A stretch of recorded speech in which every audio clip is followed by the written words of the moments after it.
கர்த்தரை துதித்து அவருடைய நாமத்தை பிரஸ்தாபமாக்குங்கள். அவருடைய செய்கைகளை ஜனங்களுக்குள்ளே பிரசித்தப்படுத்துங்கள்.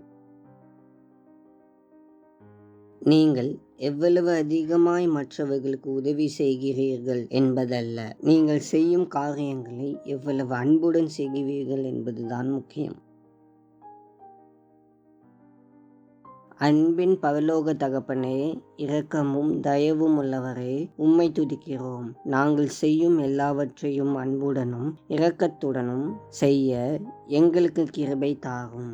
உம்முடைய மகத்துவத்தை நன்றியுடன் அறிவிக்கவும், நீர் அளிக்கும் நன்மையை மற்றவர்களுடன் பகிர்ந்து கொள்ளவும் தாராள மனப்பான்மையை எங்களுக்கு தாரும்.